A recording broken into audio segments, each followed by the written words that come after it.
Today is another rainy, blustery day outside, and I've never been so happy to have bad weather because it forces me to work in the shop. And today I'm going to put the pistons in the MD engine, and I have for you here an old piston that came out of it. This is au naturel, the way it came out. I have one I cleaned up here, and then I've got the new pistons, new rings, and we're going to start by measuring old and new to get an idea of wear on the old pistons and where we're at with the new ones.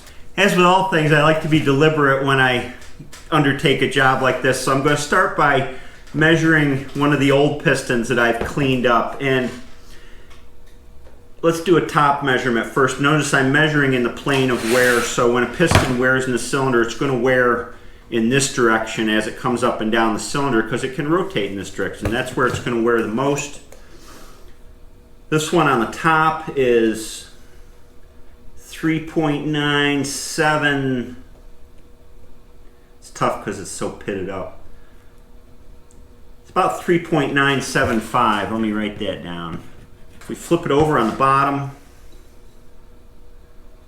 we've got 3.990. So what we see on this piston is the top is 15 thousandths smaller than the bottom, and that's normal for a piston. Normally you would see, depends on the size of the piston, but 10 or 15 thousandths taper from the top of the piston to the bottom of the piston. The bottom of the piston gets bigger. These pistons are a little unique because normally as a piston wears, you'll get a lot of wear on these skirts because the piston slaps around in the bore as it wears. But with these pistons, the pin is so low on the piston that you actually probably get more wear on the top of the piston because it has more slap that way. So that's the old piston. Let's check out a new piston. Same orientation. Top dimension, about 3.980. So the old piston was 3.975, the new piston's 3.980, about 5 thousandths bigger. Check the bottom, 3.995. So on the new piston, we see about 15 thousandths between the top of the piston and the bottom of the piston. About the same as what the old piston is, but overall this new piston is bigger because it's not worn. And I'll go check through and check the rest of them to make sure they're in spec. Next I'm going to check the fit of each piston in its bore, and I'm going to number the pistons so I keep them straight from now on. The spec on piston clearance for these aluminum pistons is 0.0046 to 0.0054. That's the clearance. Let's start with this one, front, and actually the injector nozzle comes down right into here, it sprays into here into this recess. The way I measure piston clearance in the bore is I take the piston upside down and I've got it oriented the correct way. Front goes that way, and I put it in upside down. The reason I do that is because I want to measure the widest part of the piston, which is the skirt from the measurements we took earlier as expected. The spec, although it goes to tenths of thousandths, I can't measure the tenths of thousandths, but I use a feeler gauge, and I've got a 005 and an 006 feeler gauge here. I put the 005 gauge in, and you actually have to have a spring withdrawal here. It says 2 to 3 pounds spring withdrawal for a 1/2 inch wide feeler gauge. I don't have a spring puller, so 2 to 3 pounds, it's pretty darn close. Let's try the 06 or the 006. By feel, that's where I want to be. Now the other thing that normally is with these engines is that the sleeves will taper slightly and get larger toward the bottom. So very carefully, I lower the piston down into the bottom of the bore. You can see it down in there, and then I take my 005 feeler gauge and it slips in there. And I've got that same, that's less than a pound pull for me. I'm just eyeballing it. And here's the 6 thousandths feeler gauge. Yeah, I can feel that it's a little bit looser than it was up top, which is to be expected. So that piston's good in number 1 bore. I know I'm good to go for number 1 piston, so I just put a number 1 on there and follow through and do the same thing with the rest of the pistons. Now I've got all my pistons numbered, 1, 2, 3, 4 bore from the front of the engine, and I can start to check the rings. Rings are labeled by which groove they go in. I got 5 grooves on these pistons. First time I ever worked with a piston that had 5 separate rings. I'm going to go through each ring and check the end gap on them in their bore and match them up to the piston for each bore. So we'll start with top groove rings. Ring gap on this engine is spec'd at 10 to 20 thousandths, so I've got my feeler gauges out for that. This is a top ring. One thing with rings is if they're supposed to be oriented a certain way, they'll have a dot on the top of the ring. These rings don't have a dot on either side, so they can go in either way. End gap is particularly important on the top ring. One of the primary functions of rings, as well as sealing combustion gases up toward in the combustion chamber, is to transfer heat from the piston into the liner and then into the coolant jacket eventually. So this ring takes the most heat of any of the rings and is most likely to expand the most. So end gap is really important on the top ring, but I check them all. The way I do it is I just take the ring, slide it into the bore vertical, and then turn it.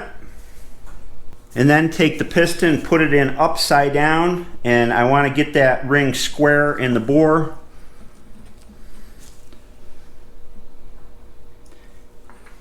And now I have a square ring to measure. So here is the end of the ring, or the gap on the end of the ring. Remember 10 to 20 thousandths on the feeler gauges. 10 slides in. 20 does not slide in. So I'm between 10 and 20 thousandths, good to go on that one. So I know I've got top compression ring all right for number 1 piston. I've only got 24 more rings to go. Or I guess it's 19 rings, whatever. Another thing I should mention is that these bores are ready for installing pistons. They've been honed to a crosshatch pattern, so no further honing is needed. If you wind up with smooth sleeves, if you get smooth ones, you gotta run them up and down with a hone to get that hatch pattern for the rings to seat in properly. This engine has 3 compression rings per cylinder and then 2 oil control rings, and the top compression ring did not have an orientation mark, but the 2 lower compression rings have a dot right here at the end of the ring where you'd expect it, so they need to go up with the dot up. Well, I guess there's a first for everything. When I was fitting the 3rd compression ring, 3 of the 3rd compression rings don't have enough clearance. They're under 10 thousandths. So I'm going to have to file the ends down, and I'll show you how I do that. The gap on the ring only missed by 1 thousandths. It was about 9 thousandths, and there's supposed to be a minimum of 10. So I just take a very fine file and clamp it in the vise, and then very carefully, making sure the ring is square to the file, just take a little bit off. And I'm only taking 1 thousandths or 2 thousandths off this one end of the ring. So that little bit of filing got me to where I need to be. It's my 10 feeler gauge, and I'm good. It's just a little bit over 10. It rocks a little bit. I'll just do that with the other 2 rings. Alright, I checked all of the pistons in their bores, all of the rings in each bore. They're assigned to each piston now. Top compression ring, 2nd compression ring, 3rd compression ring.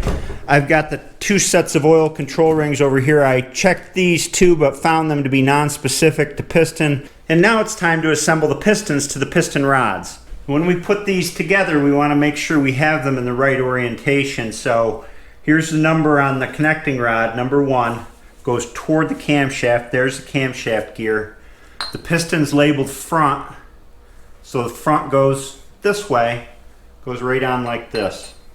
So we're going to put the pins in, and I just oil the pins just a little bit, and they should go in on their own if I get them right. Well, I brought these up to the bench because they weren't pushing in by hand like I would expect them to. Tapped on them with rubber mallet, and there's way too much resistance, so I'm going to hone these slightly with a small hone, and I'm going to be real careful with this. I've never had to do this before. The pins always fit in. These are aluminum, so it won't take much.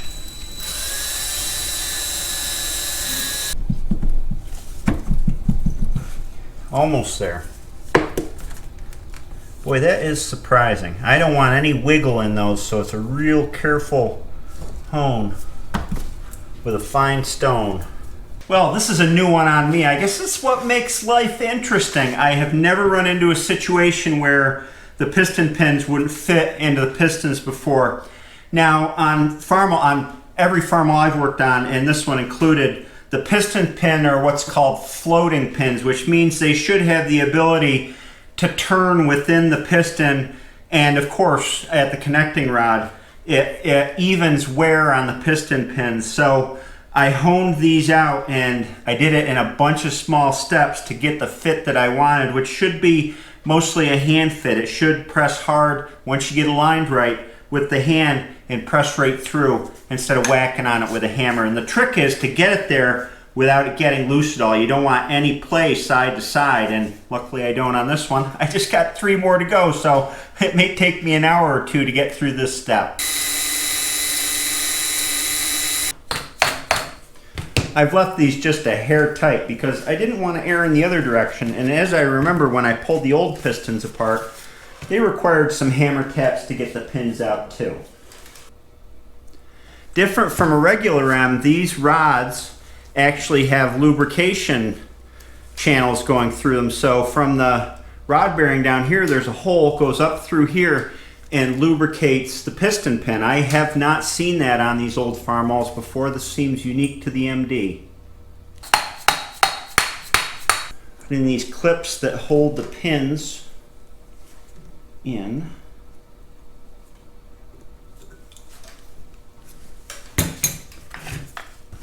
When I tore apart and rebuilt the engine on my Farmall H, one of these piston pin clips was missing, and there was no sign of it having escaped through violent means, you know, down into the sleeve. So I suspect that somebody forgot to put the pin retainer in, and the pin had come out and actually worn a channel up into the sleeve. Boy, being careful is important. So that's all 4 pistons ready to go. And I'm happy with the job with the hone, although it took me quite a while. Now it's time to put on the rings.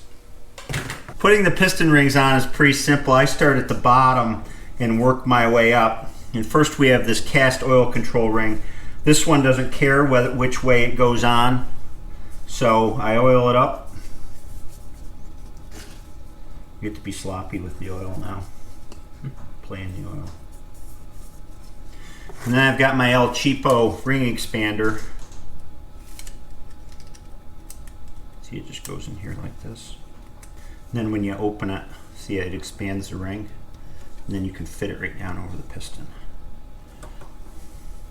And it goes right in a groove. So this engine has 2 sets of oil control rings. That's a first for me. And the second oil control ring up is the 3-piece type. We'll oil it up. Oh, and before this goes on, I wanted to show you something. So the top 3 rings on this are compression rings. They're designed to hold compression gases up, you know, to force the piston down. The bottom 2 are oil control rings. You'll see the piston's got holes in it behind each of those oil control rings. I already put this one on, but you can see there's holes down here. And so what happens with the oil control rings is they wipe the cylinder wall, and any oil that they catch is directed down through these holes and drains back into the crankcase. So the second oil control ring is a 3-piece ring, and you put in the spacer piece first, like so. And then you've got these 2 thin rings that go on either side of it. My ring expander doesn't work for rings that are this skinny, so that's the way it goes. You have to stagger the joints in these 3-piece rings. At least that's what I do. So there's the center joint. I got one of the wipers joint over here, like this, if I can get it. And then I'll run the other wiper joint over the other direction. And then we want to make sure that this lower oil control ring has a joint in a different spot. My son Henry's out here to see how this all goes together, and he's going to help me put the pistons in the engine. It's nice to have an extra set of hands for that. Now for the compression rings. These lower ones have a dot on them, and whenever you see a dot on a ring, and that dot faces up, it's right there. That one goes on there. So second compression ring. Looking for the dot. See the dot right there, Henry? Yeah. It's barely visible. Always oil these up so everything goes together smoothly. And it goes on. You want to space, at least this is the way I do it. We got 3 compression rings. I space them at about third points around the pistons so that, you know, they're not all in a line. And this top ring doesn't care which side's up. It has no dot on it. It's fine either way.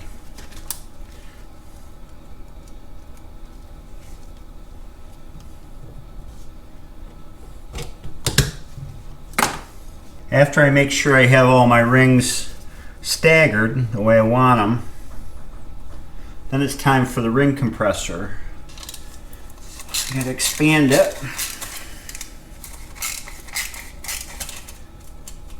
I'm probably gonna have to use this one twice because I don't think it's tall enough to cover all the rings. No, it's not.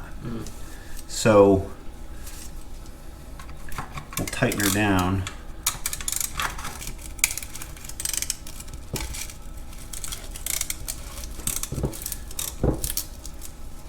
To coat the sleeve wall with oil too, just to make everything slide in easier.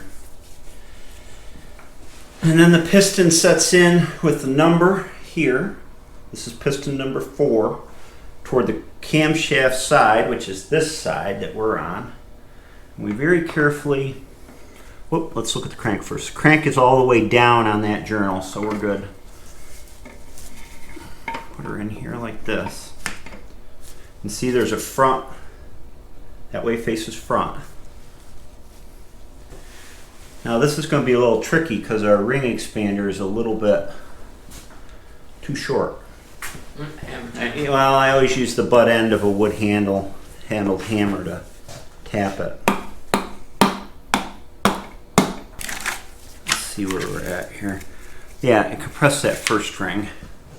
So now we can run it up and compress the rest of the rings. Now here's where I get underneath with my hands so I can feel how the journal's coming down so it doesn't whack the crankshaft. Hey. Looks like we're good.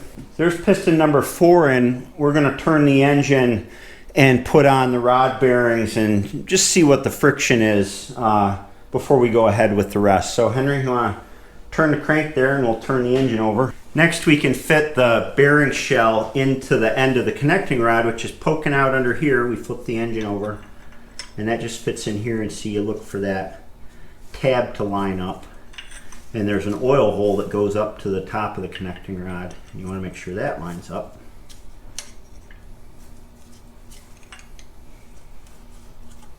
She gets, this is real sticky grease. It's assembly lube that's designed to lubricate the parts until you first start up the engine and it builds its own oil pressure. So it's very sticky to stay in there nicely. Then we've got our bearing cap here. This is number 4, and a new bearing that goes in, which also has a hole in it but doesn't go anywhere. These are huge bearings compared to like what a car would have, or even other tractors. Like compared to the Farmall H, these suckers are giant. Lots of surface area. Power over speed. Means it'll wear slower.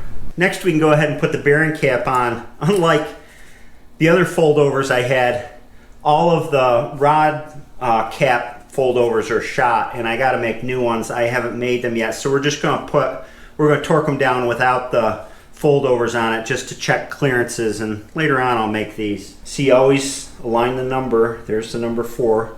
Goes to the camshaft side. See the camshaft down in there? That's what opens and closes the valves. And so it goes on this way.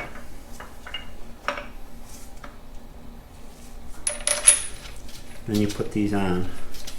So we put the cap on and I just snugged the bolts with the regular socket wrench a little bit, and we're just going to see how it turns. And it turns just the way I would expect it to. One of the things that tells me that the crankshaft is right as far as, you know, it not being too tight is there's no drags on it. It's a nice smooth motion. If there were drags in it, I'd be worried, but the pistons add more drag because you got the rings rubbing against the cylinder walls, but that feels really good. Now we'll plastic gauge the clearance on this first piston and see where we're at. For my INT manual, the running clearance on these connecting rods should be 0.0023 to 0.0033. So basically a little over 2 thousandths to a little over 3 thousandths. We'll check it with plastic gauge. We're going to use the green plastic gauge, 1 thousandths to 3 thousandths measuring capacity. Put it all the way across the journal. See, just this little guy here. And he goes, you really want it to get it so that when you put the bearing cap on, it's pressing down at a 90-degree angle so that it doesn't get smushed sideways. And how much it gets smushed tells you the clearance because you compare it here. See, that's 1 thousandths, 1.5 thousandths, 2 thousandths. Spec torque on these is 115 foot-pounds.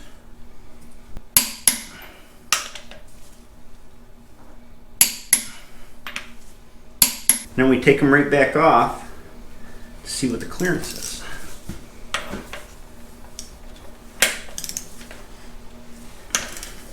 See, when you pop this off here, assembly grease really makes suction. See that how the plastic gauge has gotten smushed? Yeah. 002 or thereabouts, which makes me happy. That's good clearance. You just got to take this stuff off before we put the rod cap on. And I found my fingernails the best thing for that because you don't want to scratch a journal and your fingernails pretty soft. So then I just put a little more lube on it and we can torque the bearing cap back down and call that one good, at least until I make the fold over locks for it, and then I'll have to take it apart again and put the lock on, but at least we can get the pistons in this way. That first one was a pain to drive in through the compressor because the compressor's not tall enough to compress all the rings. So for this one I took the top 3 rings off and we can work it down a bit and then put those rings on. So Henry, you want a cap on that just like you saw me do? Right in the center. Now we'll loosen it back up and put the top 3 rings on, tighten it back up and put it in the rest of the way.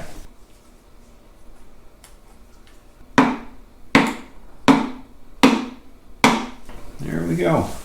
Okay, Henry. Tappity tappity.